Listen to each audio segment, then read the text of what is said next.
Hi student, कैसे हैं आप। My name is Vidyasagar Shrivastava. देखो स्टूडेंट, हम लोग इस समय अनसॉल्व्ड सॉल्व कर रहे हैं, ठीक है। और हमने सेट लिया हुआ है 346 XU और इसमें हमने 5 मार्क क्वेश्चंस लिए हुए हैं, ठीक है। और ये यूपी बोर्ड का सेट हम लोग सॉल्व कर रहे हैं, तो यूपी बोर्ड का एग्ज़ाम पहले है, लेकिन जो ये 5 मार्क वाले क्वेश्चन हैं ये सारे बोर्डों में ऐसे ही हैं। ये क्वेश्चन इसी तरह सारे बोर्डों को होते हैं, वो कोई डिफरेंट नहीं होते 5 मार्क वाले। बस क्वेश्चन का जो पेपर का पैटर्न अलग होता है, ठीक है। और कोर्स सारे बोर्डों का सेम है तो क्वेश्चन सेम होंगे। क्वेश्चन तो ये सारे बोर्डों के लिए ही इम्पोर्टेंट क्वेश्चन है, ठीक है। लेकिन सबसे पहले यूपी बोर्ड का एग्ज़ाम है तो हम लोग पहले उसका जो है सॉल्व कर रहे हैं। आप देखो स्टूडेंट, क्वेश्चन हम यहाँ पढ़ रहे हैं। Question number 7, define mutual inductance, ठीक है। अन्योन्य प्रेरकत्व की परिभाषा दीजिए, ठीक है। अन्योन्य प्रेरकत्व को डिफाइन करना है। Obtain the expression of mutual inductance of 2 coaxial solenoids. 2 समाक्ष प्रणालिकाओं के बीच अन्योन्य प्रेरकत्व का व्यंजक प्राप्त कीजिए। तो कोएक्सियल का मतलब जिनका एक्सिस एक ही होगा, यानी एक दूसरे के ऊपर होंगे एक तरह से, ठीक है। आगे न्यूमेरिकल कह रहा, mutual inductance of a pair of coil situated near each other is 1.5 H। If current is increased by 0 to 20 ampere in 0.5 second in one coil, then find change in magnetic flux linked with the other coil, ठीक है। यानी समीप रखी कुंडलियों के एक युग्म का अन्योन्य प्रेरकत्व 1.5 H है। यदि एक कुंडली में 0.5 सेकेंड में धारा शून्य से बढ़कर 20 एम्पियर तक परिवर्तित है तो दूसरी कुंडली से बद्ध चुंबकीय फ्लक्स में परिवर्तन ज्ञात कीजिए। ओके स्टूडेंट, ये 5 मार्क क्वेश्चन है। हमने इंग्लिश में भी लिखा है, हिंदी में भी लिखा है, पर सलूशन तो हम लोगों का कंबाइंड ही रहता है, ठीक है। आप इसको देखिए स्टूडेंट, क्वेश्चन अपना नोट करिए। अगर अनसॉल्व्ड आपके पास है तो उसमें ट्रिक करिए, फिर हम इसको सॉल्व करते हैं। ओके, अब देखो स्टूडेंट, म्यूचुअल इंडक्टेंस को डिफाइन करना है, अन्योन्य प्रेरकत्व को परिभाषित करना है। तो हम परिभाषा बोल दे रहे हैं, हिंदी मीडियम और इंग्लिश मीडियम दोनों लोग सुन करके आराम से नोट कर लें, ठीक है। और देखो स्टूडेंट, डेफिनीशन सुनिए और नोट करिए। नोट नहीं करेंगे जब तक, लिखेंगे नहीं, प्रैक्टिस नहीं करेंगे, तब तक आप अच्छा नहीं कर पाएंगे, ठीक है। तो डेफिनीशन देखिए म्यूचुअल इंडक्टेंस, ठीक है। इफ करेंट, ध्यान से सुनिए, if current in primary coil is decreased with 1 ampere per second, then induced EMF in secondary coil is known as mutual inductance of the coils, ठीक है। यदि प्राथमिक कुंडली में धारा 1 एम्पियर पर सेकेंड की दर से घट रही है तो द्वितीयक कुंडली में उत्पन्न प्रेरित विद्युत वाहक बल को कुंडलियों का अन्योन्य प्रेरकत्व कहते हैं, ठीक है। और इसे M से डिनोट करते हैं, कैपिटल M से डिनोट करते हैं। और इसका SI यूनिट इसका हेनरी है, ठीक। It is denoted by capital M, SI unit Henry. Okay student, अब देखो स्टूडेंट, हम लोग डेरिवेशन करेंगे mutual inductance of 2 coaxial solenoids, यानी 2 समाक्ष प्रणालिकाओं का अन्योन्य प्रेरकत्व। आप देखो स्टूडेंट, इसमें हम लोग पहले लेट कर लेते हैं, ठीक है। Let number of turn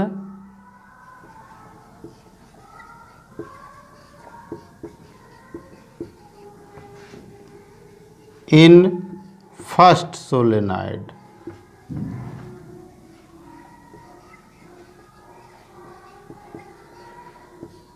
is equal to N1। Hindi वाले आराम से इसको लिख सकते हैं, इसमें कोई बहुत इंग्लिश नहीं है। ठीक है, माना पहली सोलेनाइड में, प्रथम सोलेनाइड में फेरों की संख्या N1 है। ठीक है,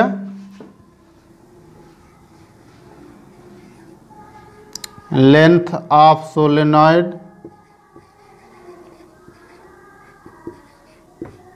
is equal to small l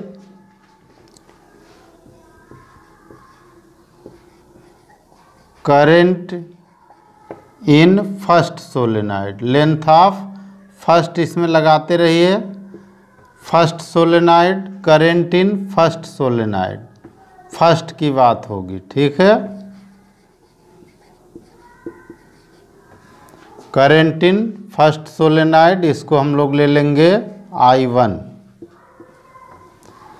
ठीक है, और हमें क्या लेट करना है, number of turn, number of turn in second solenoid. अब दो है ना, सेकेंड सोलेनॉइड, ये हो जाएगा हमारा N2। ठीक, area of the second solenoid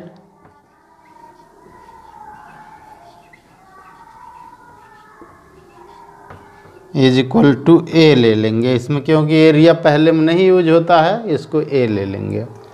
ठीक है, number of turn in first solenoid N1, length of first solenoid L, current in first solenoid I1, number of turn in second solenoid N2, area of the second solenoid A। Hindi वाले आराम से लिख सकते हैं कि first प्रणालिका यानी प्रथम प्रणालिका में फेरों की संख्या N1, प्रथम प्रणालिका की लंबाई L, प्रथम प्रणालिका में धारा I1 और द्वितीय प्रणालिका में फेरों की संख्या N2 और द्वितीय प्रणालिका का क्षेत्रफल A। अब देखो स्टूडेंट, हम यहाँ बनाते हैं सोलेनॉइड, ध्यान से देखो, ये हमारा हो गया, पहला हो गया,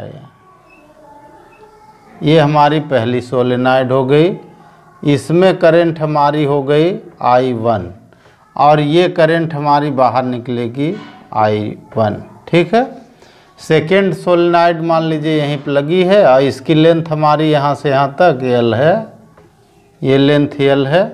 अब सेकेंड सोलेनॉइड इसी पे हम लगा दे रहे हैं स्टूडेंट, यहाँ से ऐसे देखो, ये ऐसे हमने लगा दिया, थोड़ा बड़ा करके लगा दिया ऐसे।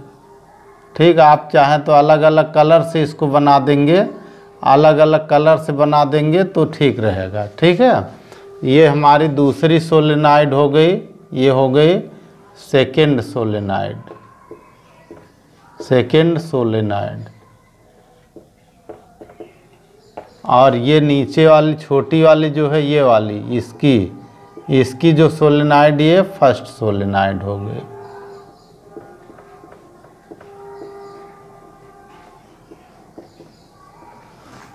ठीक है स्टूडेंट,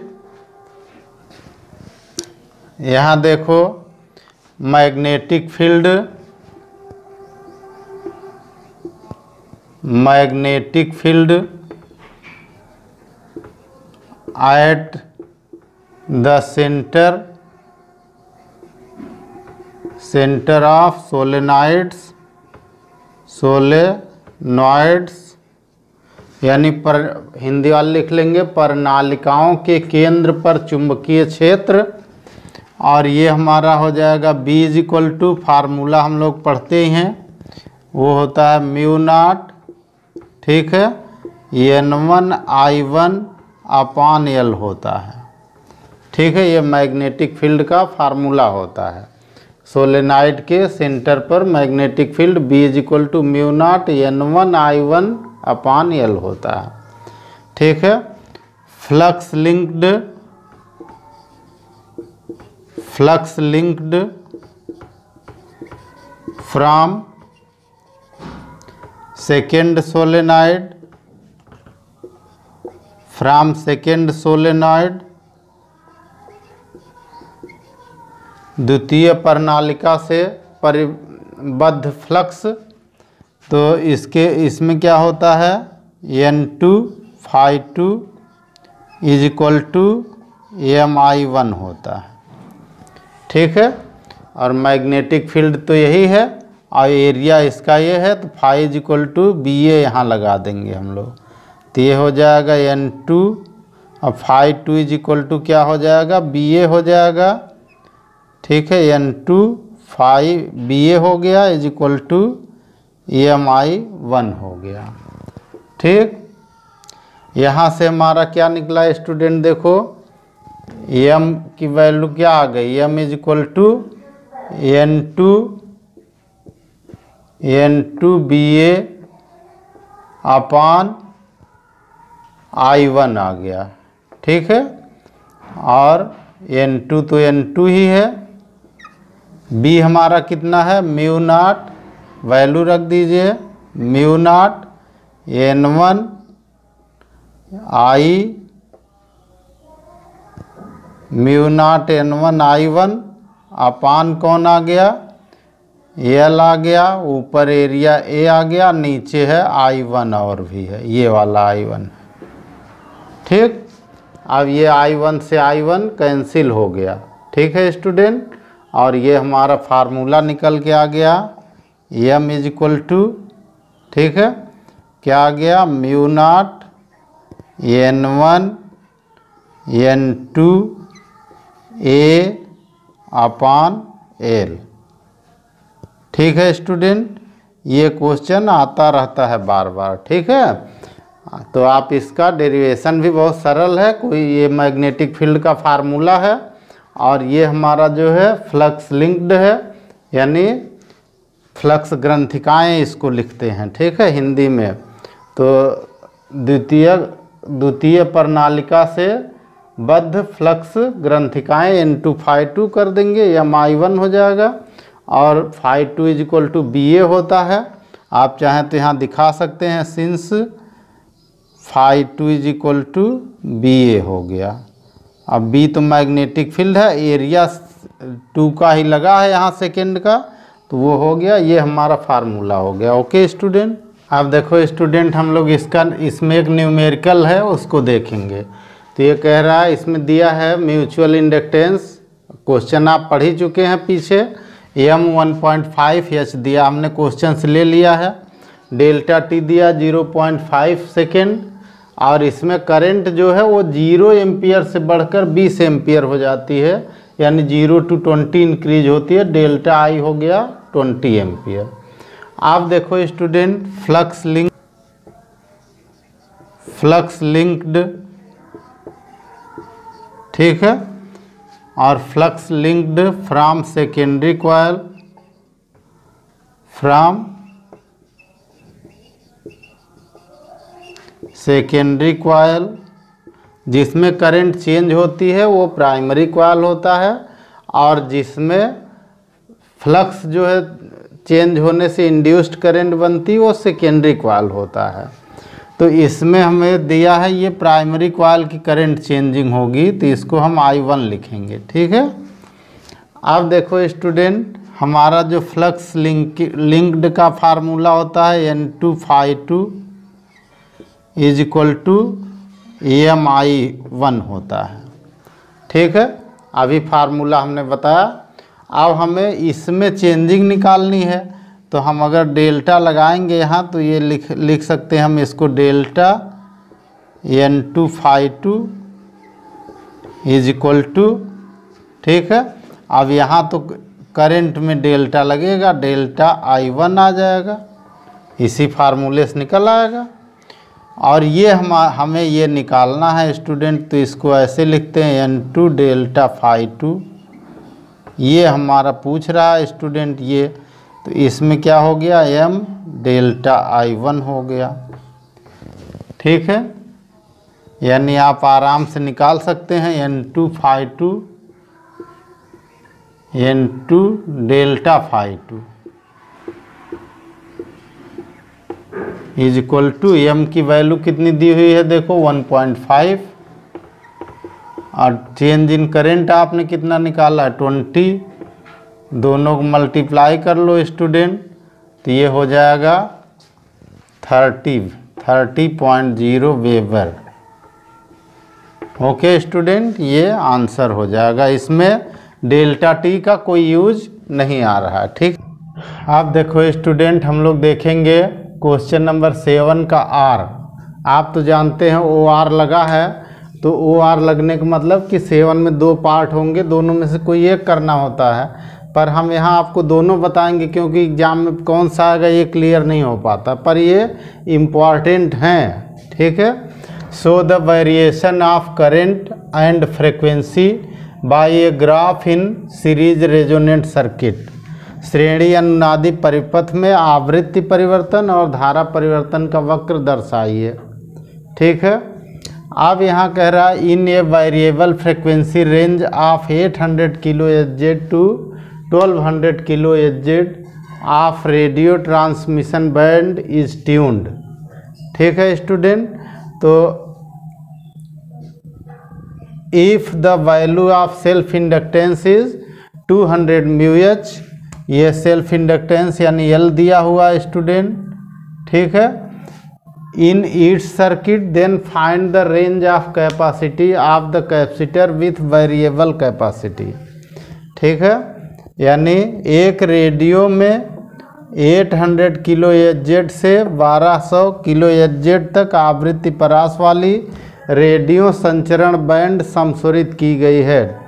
यदि इसके परिपथ में स्वप्रेरकत्व 200 म्यू का हो तो परिवर्ती धारिता वाले संधारित्र की धारिता परास ज्ञात कीजिए।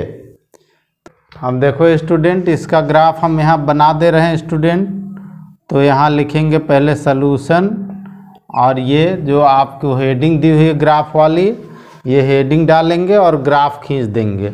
वो ग्राफ ऐसे खींचेंगे, आप यहाँ देखिए, हम ग्राफ लिख करके इसको खींच रहे हैं।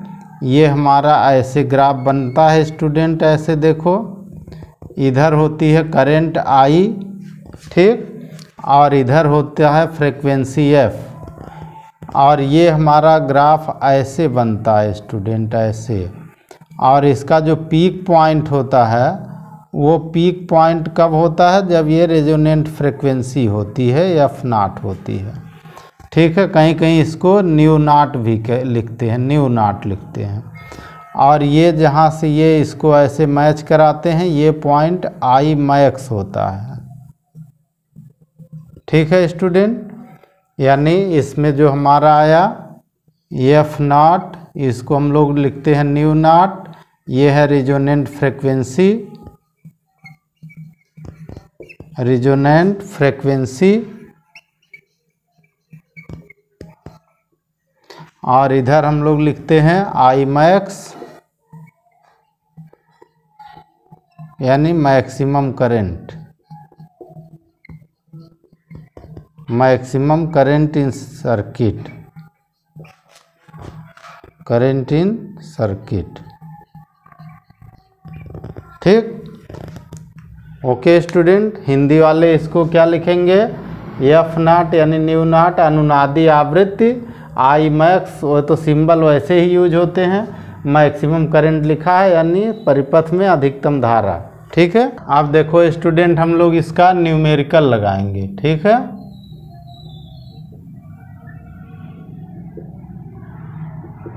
और ये न्यूमेरिकल हमारा देखिए क्या है कि पहला हमारा दिया F1 दिया 800 किलो एच, यानी हो गया ये हमारा 8 × 10⁵ एच हुआ।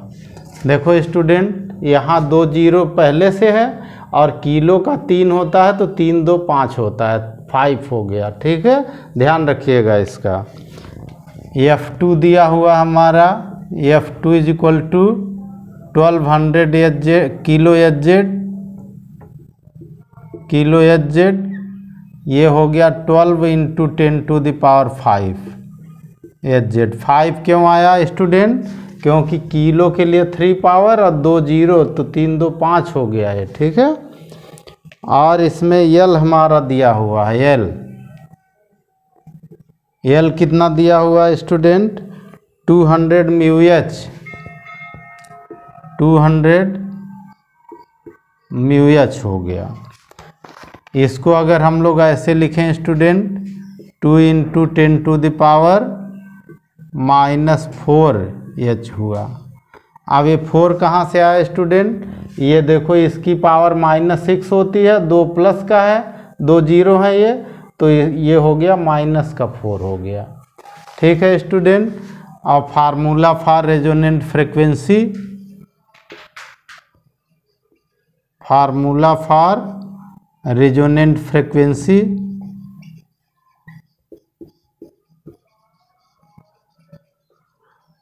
रेजोनेंट फ्रीक्वेंसी क्या फार्मूला होता है स्टूडेंट, ये फार्मूला होता है F = 1/2π√LC, ऐसा होता है स्टूडेंट। इसको स्क्वायर कर दो, स्क्वायर कर दो तो F² = 1/4π² LC हो गया। हम लोगों को C निकालना है स्टूडेंट, ठीक है। तो इससे हमारा जो फार्मूला आ गया, C का क्या फार्मूला आ गया, C = 1/4π², F² नीचे आ जाएगा, F², ठीक है, और L हो जाएगा, ठीक है। अब देखो स्टूडेंट, फॉर F1, अब ये F1 के लिए देखें हम लोग, तो ये हो जाएगा C1 = 1/4π² F1² L आएगा। वैल्यू रख दीजिए स्टूडेंट, अब वैल्यू तो रखना ही है, 1/4 × π² की वैल्यू होती है 3.14, और इसका स्क्वायर, F² हमारा F कितना दिया है, 8 × 10⁵, 8 × 10⁵², और L हमारा कितना दिया है, L दिया 2 × 10⁻⁻⁴, 2 × 10⁻⁻⁴, ठीक है स्टूडेंट। अब कैलकुलेट करिए, पावर ऊपर कर लीजिए सब और सॉल्व करिए। अब देखिए पावर ऊपर करेंगे तो कितना आएगा, देखो 10⁻, ये 10 हुआ, और 10 - 4 चला गया तो पावर आया 10⁻⁻6 ऊपर आ गया, 10⁻, ध्यान से देखिएगा, ये हमने कितना लिया, 5 × 2 = 10 हो गया, 10 पावर हो गई 10 की, और ये है 10⁻⁻4, तो 4 इसमें 10 में से माइनस हुआ तो 6 हुआ, नीचे प्लस का 6 है, ऊपर जाएगा -6 हो जाएगा, I/1 तो ये पड़ा ही है, अपान नीचे हो गया 4, और 3.14 का स्क्वायर 9.86 होता है, 8 का स्क्वायर 64 होता है, I/2 होता है, ठीक है स्टूडेंट। यानी हमारा जो C1 आया स्टूडेंट = आप देखो स्टूडेंट, इन सब का आप जब मल्टीप्लाई करेंगे तो ये आएगा 5048.32 आ जाएगा। अब इसको हमें इसके फार्म में ले आना है स्टूडेंट, तो इसके फार्म में ले आना है तो हम क्या करेंगे, यहाँ 1 के आगे 10 20 30 40 50 60 कर देंगे, ऐसा कर देंगे तो आ जाएगा 10⁻⁻12 आ जाएगा। हमने इसलिए ऐसा किया कि नीचे बहुत बड़ी डिजिट है, इससे बड़ी डिजिट ऊपर आनी चाहिए, और हमारा जो या तो जो है म्यू निकलता माइक्रो में या पीको में या एंगस्ट्राम में, ऐसे वैल्यू में आता है। तो अब पीको में बनाने के लिए हमने इसको 10⁻⁻12 किया, 6 के बाद 12 किया, तो ये 6 जीरो हमें यहाँ बढ़ गए, इन दोनों को डिवाइड कर दिया हमने स्टूडेंट।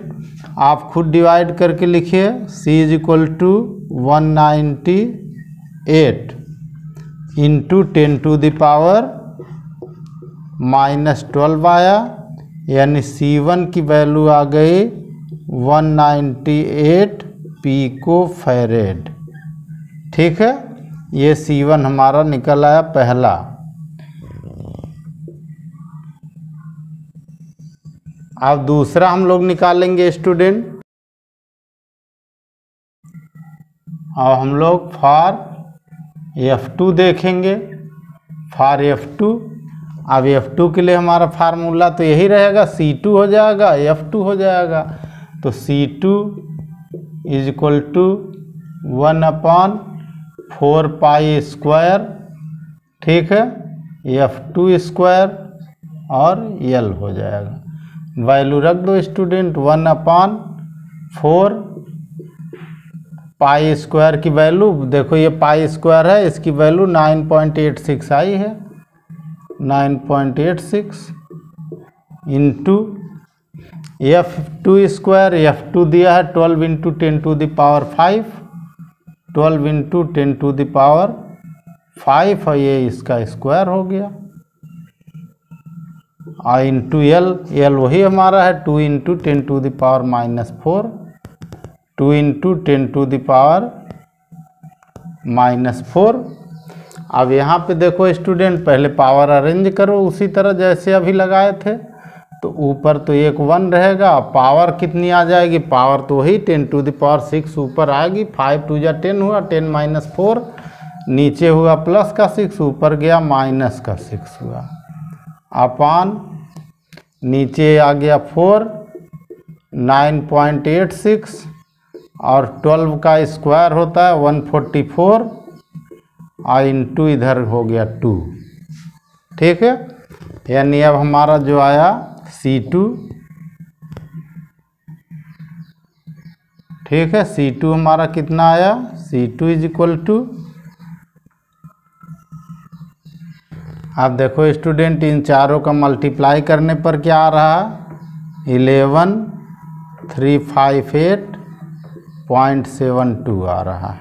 ठीक, और ऊपर ये 1 है, अब यहाँ तो ये 5 हो गया, तो 1 2 3 4 5 6 डिजिट हमने इसको और दे दी, और इंटू हमारा आ गया 10⁻⁻12 आ गया, 6 यहाँ यूज कर लिया हमने, 6 तो माइनस पहले का था, माइनस और हो गया तो -12 हो गया। ठीक है, अब इसको हमने डिवाइड किया स्टूडेंट, तो ये आ गया 88, अब आप खुद डिवाइड करिए, इंटू 10⁻⁻12 आ गया, यानी C2 इज इक्वल टू आ गया 88 PF आ गया। ये हमारा दूसरा हो गया। Range of capacity, range of capacity, धारिता की जो परास होगी वो कितनी आ जाएगी, 198 से लेकर C2 तक है, तो पहले कम वाला लिखते हैं, 88 PF to 88 PF to 198 PF, 198 PF।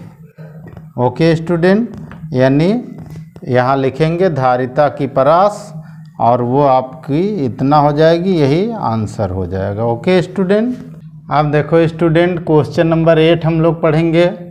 What is the interference of light. ठीक है, प्रकाश व्यतिकरण से क्या तात्पर्य है, हिंदी में ऐसे लिखा है, deduce the expression for shifting of interfering fringe due to introducing a thin transparent plate in the path of one of the interfering beam. ठीक है, एक व्यतिकारी पुंज के मार्ग में पतली पारदर्शक प्लेट रखने से किसी व्यतिकरण फ्रिंज के विस्थापन का व्यंजक निकालिए। ठीक है, आगे कह रहा है, if the intensity of central fringe is I0, then what will be the intensity at the point when one slit is closed। Interference में 2 स्लिट होती है स्टूडेंट। ये कह रहा है कि यदि केंद्रीय फ्रिंज की तीव्रता I0 है तो एक स्लिट को बंद करने पर इस स्थान पर तीव्रता क्या होगी। ठीक है स्टूडेंट। तो अब यहाँ देखो स्टूडेंट, अब हम आपको ये डेरिवेशन यहाँ नहीं करा रहे हैं, ऊपर लिंक लगा हुआ है, हमने उसमें दूसरे वीडियो में डेरिवेशन कराया है, ये डेफिनीशन भी कराई है, तो आपको यहाँ लिंक हम दे दे रहे हैं, आप उनसे इनको पढ़ें। ठीक है स्टूडेंट, और ये लिंक ऊपर आपको लगा हुआ मिलेगा। अब हम लोग देखें स्टूडेंट, जैसे इंटरफेरेंस होता है, जो एक नीचे का सलूशन हम लोग देखें, तो सलूशन में डेफिनीशन, डिफाइन, ये लिंक से आप ऊपर देखें, ठीक, और डेरिवेशन, डेरिवेशन कौन सा इसमें है student, x0 is equal to d/d n-1 into T, ये डेरिवेशन है, और इसको भी आप लिंक से देखें। ठीक, ऊपर लिंक लगा हुआ है। अब यहाँ एक छोटा सा न्यूमेरिकल हम लोग देखेंगे student. We know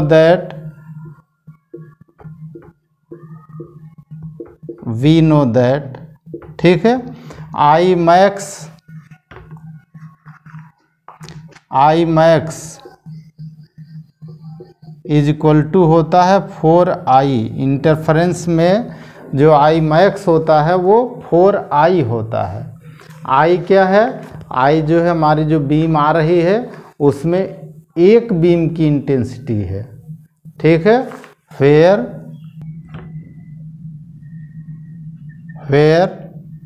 I is equal to intensity of each beam, intensity of each beam. ठीक है, 2 बीम आती है इंटरफेरेंस में, और इंटरफेरेंस यानी व्यतिकरण में 2 बीम आती हैं, और दोनों में प्रत्येक की इंटेंसिटी अगर I है तो I max का फार्मूला होता है 4I। अब यहाँ हमारा जो गिवन है स्टूडेंट, ये I0 जो है वो I max है। ठीक है, तो I0 यहाँ से कितना है गिवन। ठीक है, तो गिवन हमारा है I max is equal to I0 है, तो इसको हम ऐसे लिख सकते हैं I0 इज इक्वल टू, यहाँ से ले लें student, I0 is equal to 4I हुआ। यहाँ से I की वैल्यू कितनी हो जाएगी, I0/4। ठीक है, इफ़ 1 स्लिट इज़ क्लोज्ड, अगर एक स्लिट को क्लोज कर देंगे तो यही इंटेंसिटी होगी, मैक्सिमम इंटेंसिटी I होगी। ठीक है, इफ़ 1 स्लिट इज़ क्लोज्ड,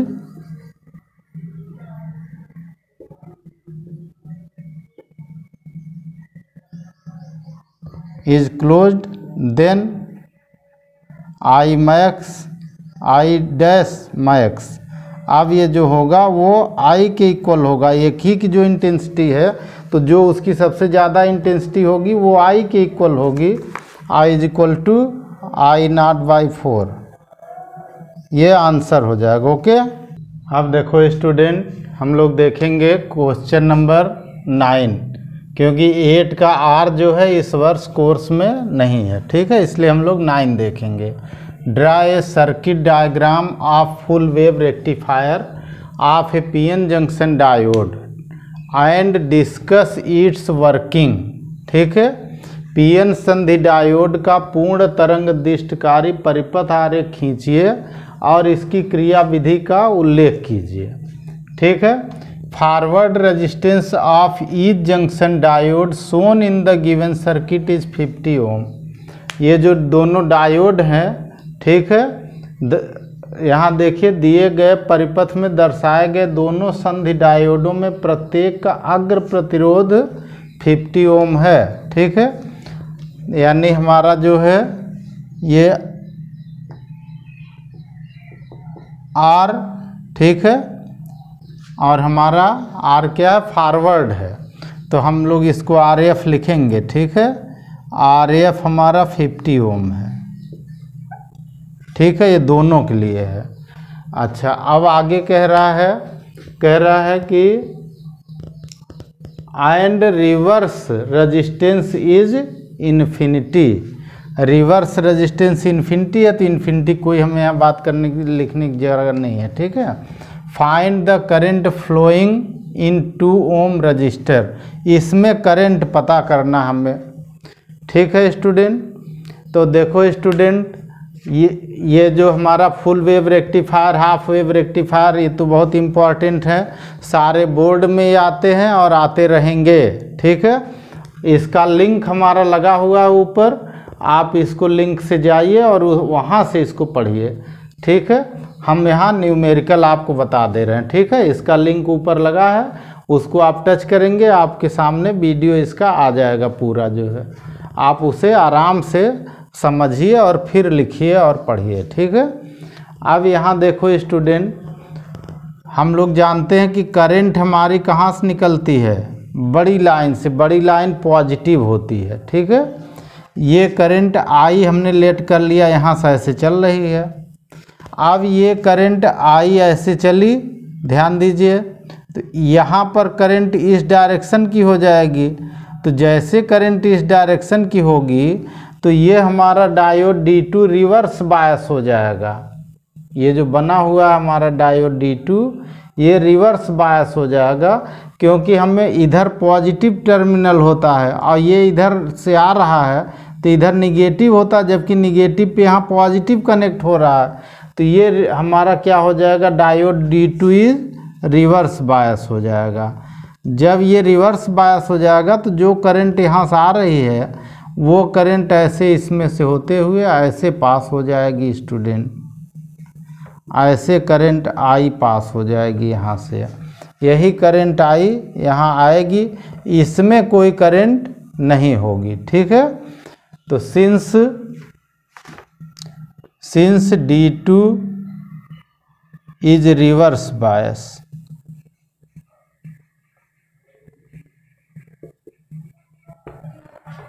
चूंकि D2 हमारा क्या है, उत्क्रम अभिनत है, ठीक है, पश्च अभिनत है, ठीक है। तो जब हमारा रिवर्स बायस है यानी पश्च है, पश्च अभिनत है,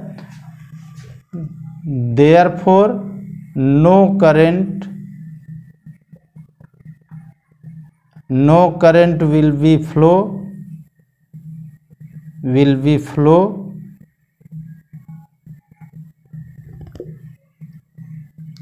इन डायोड D2, ठीक है। तो D2 में कोई करंट फ्लो नहीं होगी। अब यहाँ टोटल रेजिस्टेंस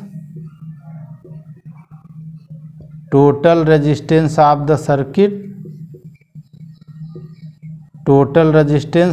सर्किट, परिपथ का कुल प्रतिरोध यहाँ कौन कौन आएगा, देखो स्टूडेंट, करंट ऐसे चल रही है ऐसे ना, तो अगर हम इसको ले लें R1 ले लें, ये R1 हो गया हमारा, ठीक। ये हमारा हो जाएगा, ये वाला R2 हो जाएगा, और ये हमारा हो जाएगा R3, ठीक है। और यहाँ ये इसका जो हो जाएगा वो RF हो जाएगा, एक ही में आ रहा है। ये तो इसका इन्फिनिटी है रिवर्स, इसकी कोई बात ही नहीं। तो टोटल रेजिस्टेंस कौन कौन हुआ हमारा, R इज इक्वल टू, ये हुआ डायोड का रेजिस्टेंस RF हुआ,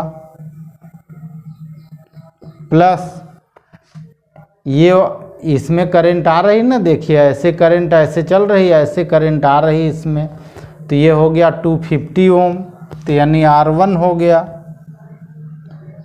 प्लस यहाँ से करंट इसमें तो पूछा ही है, इसमें करंट चल रही है आई, तो ये R3 हो गया। अब यहाँ से ये करंट हमारी कितनी है, ये रेजिस्टेंस RF कितना है 50 ओम, प्लस R1 कितना है 250, अब प्लस R3 कितना है 200, टोटल रेजिस्टेंस कितना हो गया, R इज इक्वल टू, तीनों प्लस कर दो, देखो स्टूडेंट, ये 300 टू 500 आ गया, 500 R की वैल्यू ओम आ गई इतना। अब I इज इक्वल टू क्या हो जाएगा, current I is equal to E upon total resistance R हो जाएगा, ई अपान R हो जाएगा। ठीक है स्टूडेंट, ई अपान R आपको निकालना है तो I निकालना है तो ई की वैल्यू रख दीजिए। ई हमारा 6 है और ये हमारा कितना आ गया 500 आ गया। ठीक है, इसको डिवाइड कर दो स्टूडेंट, तो डिवाइड कर दोगे तो कितना आएगा जो है ये आ जाएगा 0.012 एम्पियर। आई की वैल्यू कितनी आ जाएगी 0.012 एम्पियर, ये आंसर हो जाएगा हमारा। ओके, अब देखो स्टूडेंट क्वेश्चन नंबर 8 वाला आपका इस वर्ष कोर्स में नहीं है। क्वेश्चन नंबर 9 का जो R वाला है वो भी इस वर्ष कोर्स में नहीं है क्योंकि वो ट्रांजिस्टर से रिलेटेड है। ठीक है,